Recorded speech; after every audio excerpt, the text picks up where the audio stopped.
Selamat pagi anak ibu semua. Salam sehat dan tetap semangat ya. Kita berjumpa kembali dalam video pembelajaran tema 5 Wirausaha. Subtema 1, kerja keras berbuah kesuksesan. Dalam kehidupan sehari-hari kita pasti sering menggunakan magnet tanpa kita sadari. Magnet itu apa sih? Magnet adalah suatu benda yang mempunyai sifat dapat menarik benda-benda yang ada di sekelilingnya, yang terbuat dari logam tertentu. Ada beberapa jenis magnet. Yang pertama, ada magnet batang. Yang kedua, magnet silinder. Yang ketiga, magnet jarum. Yang keempat, magnet ladam yang sering disebut dengan tapal kuda. Yang kelima adalah magnet lingkaran. Coba anak ibu perhatikan di kedua ujung magnet itu ada tulisan U dan S. U itu berarti kutub utara, S itu berarti kutub selatan. Tetapi dalam kehidupan sehari-hari, kita sering menemukan tulisan S dan N di kedua ujung magnet. S itu adalah singkatan dari South, berarti selatan, dan N itu singkatan dari North, berarti utara. Berarti S itu adalah kutub selatan dan N itu adalah kutub utara. Yang berikut kita belajar mengenai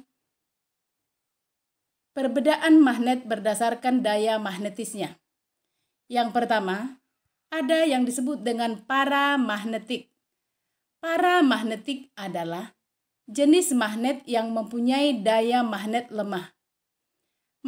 Magnet ini sering juga disebut dengan magnet sementara atau magnet tidak tetap. Contohnya adalah kromium. Yang kedua adalah ferromagnetik. Ferromagnetik adalah jenis magnet yang mempunyai daya yang kuat. Contoh, besi dan baja. Magnet digunakan pada berbagai macam alat seperti lemari es, dinamo, kompas, obeng, pengunci kotak pensil, gunting jahit, dan lain-lain. Kemudian kita belajar mengenai sifat-sifat magnet. Apa saja sih sifat-sifat magnet itu? Yang pertama adalah memiliki gaya tarik. Yang kedua, memiliki dua buah kutub, yaitu kutub utara dan kutub selatan. Yang ketiga, kutub senama tolak-menolak. Yang keempat, kutub tidak senama tarik-menarik. Yang kelima, memiliki gaya yang dapat menembus benda. Dan yang keenam, dapat menarik benda-benda tertentu. Selanjutnya kita akan belajar mengenai teks formulir. Sebelum kamu mendaftar ke sekolah kita ini, orang tuamu pasti mengisi sebuah teks formulir. Apa sih teks formulir itu? Teks formulir adalah teks yang ditulis pada sebuah kertas yang berisi beberapa pertanyaan formal yang harus diisi. Ada berbagai jenis formulir, yaitu formulir pendaftaran, kartu anggota, wesel pos, kartu pos, daftar riwayat hidup, dan slip tabungan. Kemudian, ada 3 komponen dari teks formulir. Apa saja? Yang pertama adalah bagian pendahuluan. Bagian pendahuluan ini biasanya berisi nama lembaga, alamat lembaga, atau nomor telepon. Yang kedua adalah bagian isi.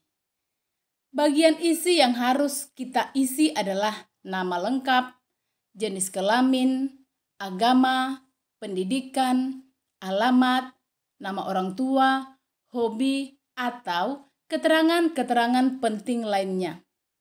Sedangkan yang ketiga adalah bagian penutup. Apa saja di bagian penutup? Itu berupa tempat dan tanggal pengisian, tanda tangan, dan nama jelas pengisi. Kemudian kita lanjutkan dengan fungsi formulir. Ada beberapa fungsi formulir, antara lain yang pertama, mencari suatu keterangan tertentu. Yang kedua, menghimpun data yang sama. Yang ketiga, menyampaikan informasi yang sama kepada beberapa bagian yang berbeda. Yang keempat, sebagai bukti fisik. Dan yang kelima, sebagai dasar petunjuk untuk bekerja. Nah, itu adalah merupakan fungsi formulir. Selanjutnya kita akan belajar mengenai keuntungan menggunakan formulir. Nah, selanjutnya kita akan belajar mengenai keuntungan menggunakan formulir. Apa saja keuntungannya? Yang pertama, menghemat waktu dan tenaga dalam hal penulisan. Yang kedua, orang akan tahu apa yang perlu dijawab dan tidak perlu dijawab dari pertanyaan. Yang ketiga, adanya keseragaman sehingga mengurangi terjadinya penyimpangan. Kemudian, dalam penulisan formulir kita perlu memperhatikan hal-hal berikut. Yang pertama, jujur. Jujur itu artinya apa? Menulis formulir tidak boleh ada yang disembunyikan. Yang kedua, akurat. Akurat itu artinya data yang kita isi harus sesuai dengan data resmi yang kita miliki. Yang ketiga, lengkap. Lengkap berisi identitas diri yang diperlukan dalam formulir tersebut. Dan yang keempat adalah jelas. Kita menggunakan tulisan yang mudah dibaca oleh orang lain. Nah, coba anak ibu perhatikan petunjuk pengisian formulir Klub Sahabat Pena ASEAN. Yang pertama, isilah formulir menggunakan nama lengkap.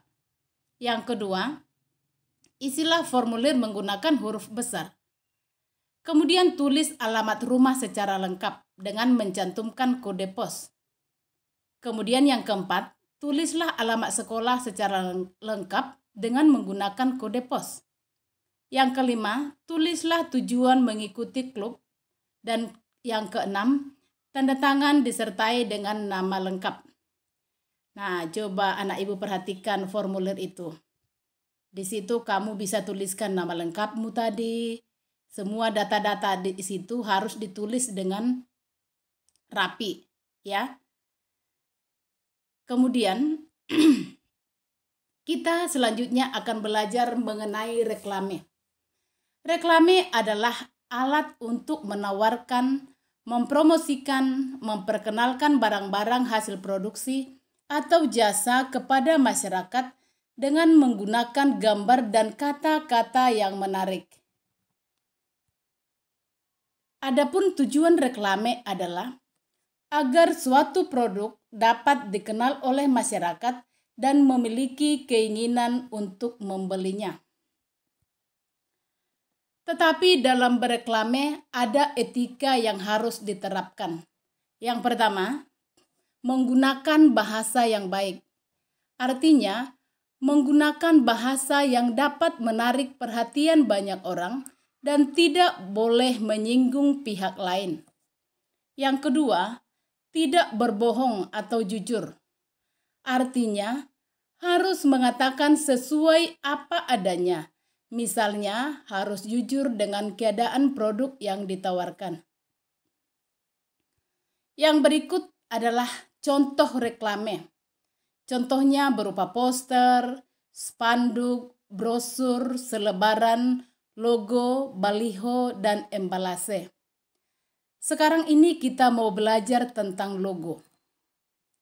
Logo adalah tanda, lambang, ataupun simbol yang mengandung makna dan digunakan sebagai identitas sebuah organisasi, perusahaan, atau individu agar mudah diingat oleh orang lain. Ada beberapa langkah membuat logo. Yang pertama, menentukan tema. Misalnya, temanya tentang persahabatan, kebersihan sekolah, kelompok pencinta lingkungan, atau kelompok pencinta seni. Yang kedua adalah membuat simbol atau gambar yang mewakili tema. Yang ketiga, menuliskan kata atau kalimat yang mewakili tema. Yang keempat, menuliskan arti dari simbol, gambar, dan warna dari logo. Nah, berikut ini adalah contoh-contoh logo. Yang pertama, coba lihat itu. Itu adalah logo sekolah kita, SD Dharma Loka. Yang kedua, itu adalah logo Kementerian Pendidikan dan Kebudayaan. Yang ketiga adalah logo Hari Anak. Dan yang keempat adalah logo Ketahanan Lingkungan. Dalam kehidupan sehari-hari, kita menjumpai banyak macam keberagaman ekonomi. Kira-kira bagaimana cara menghargai keberagaman ekonomi yang ada dalam masyarakat? Yang pertama, kita harus menghargai pekerjaan orang lain. Yang kedua, kita tidak boleh mencela dan merendahkan mata pencaharian orang lain. Yang ketiga, kita harus menghormati orang yang sedang bekerja. Yang keempat, kita membiasakan membeli produk-produk lokal dalam negeri. Dan yang kelima, kita membiasakan mengonsumsi makanan dan buah-buahan dalam negeri. Yang berikut kita akan belajar tentang bendera ASEAN. Nah, coba yang tampil di layarmu itu adalah bendera ASEAN. Lingkaran dalam bendera ASEAN itu melambangkan kesatuan ASEAN. Yang berikut, dalam bendera ASEAN ada warna biru yang melambangkan perdamaian dan stabilitas. Kemudian warna merah melambangkan semangat dan kedinamisan. Warna putih melambangkan kesucian. Dan warna kuning merupakan simbol kemakmuran. Kemudian dalam bendera ASEAN itu terdapat ikatan rumpun padi yang melambangkan harapan para tokoh pendiri ASEAN agar secara bersama-sama terikat dalam persahabatan dan kesetiakawanan sosial. Nah, sebagai tugas keterampilan kamu, anak-anak ibu coba buka buku tema halaman 11. Kamu isi formulir pendaftaran Lomba Cerdas Cermat ASEAN di buku latihan temamu, kemudian kirimkan ke guru kelas masing-masing melalui WA. Demikianlah pembelajaran kita kali ini. Semoga video ini membantu kamu memahami materi tema 5 subtema 1. Terima kasih.